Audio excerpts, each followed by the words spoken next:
Hello students, welcome back to the biology class.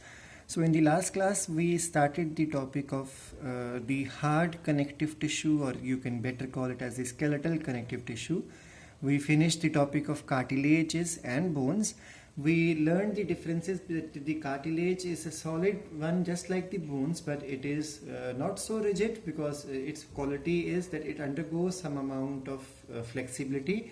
So it is tough, but it is flexible when compared to the bones. And we learned that the matrix of the cartilage is called as chondrin, which has the major composition is the water, some lipids, proteoglycans, collagen and the other proteins. We understood that the growth of the cartilage is slow, or the repair after a damage or injury of the cartilage would be slow because it has no direct blood supply, and that's why pain is also not there because there is no direct nervous tissue which penetrates inside the cartilage. Everything is present in the form of a thin connective tissue, that is the perichondrium layer, also called as the outer fibrous sheath. And in that there are fibroblasts present which modify into chondroblasts and which finally give rise to the chondrocytes. Fibroblasts modify into chondroblasts which develop a lacuna around themselves, and then they synthesize the matrix around them, and chondrocytes undergo division to form more than one cell will remain inside each lacuna. So these are the two types of growth possible in cartilage, the exogenous growth as well as the endogenous growth.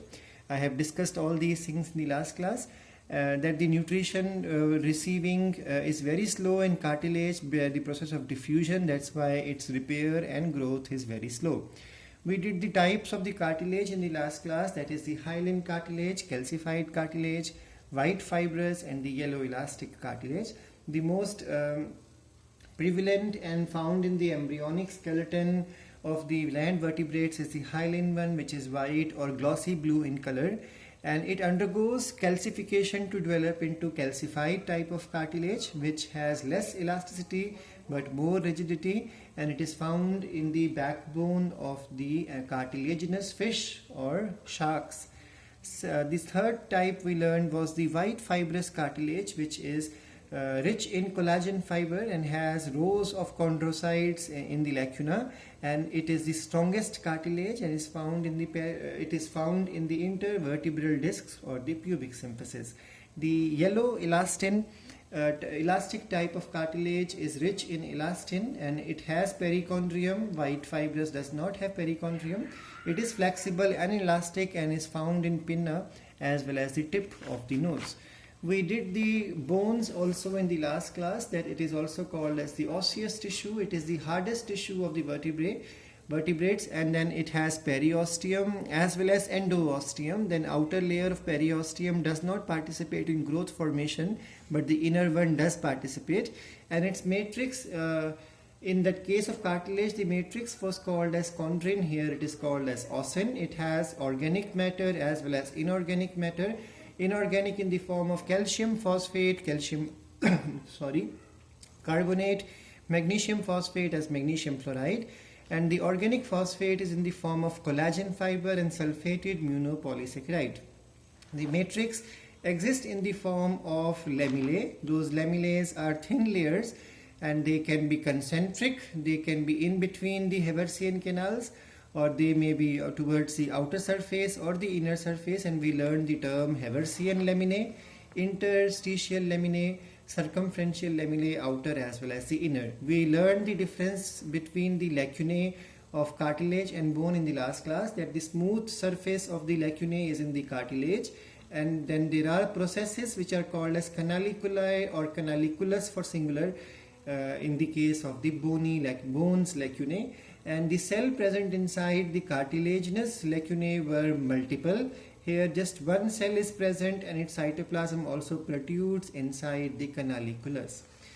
We learned that the bones carry cells which are called as osteoprogenitor cell. Just like in the cartilage we will have chondrioprogenitor cells, and then we have osteoblast, osteocytes, and then bone dissolving cells which are called as osteoclasts, which are formed from osteoblasts and cytes by accumulation of acid phosphatase enzyme.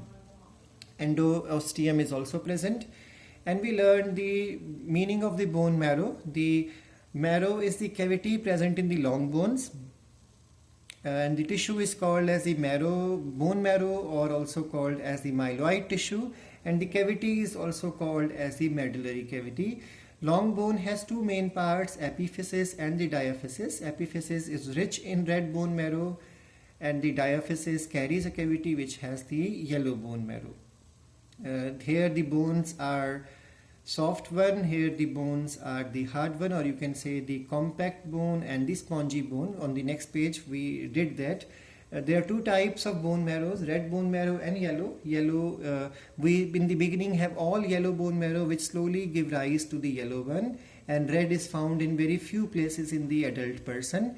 Yellow is more is to do with the with the fat tissue deposition, but in emergency it can form blood cells. And then we did the structure of the bones, the two types of bone, the compact one and the spongy one. We understood the meaning of the Haversian canal and the Volkmann's canal.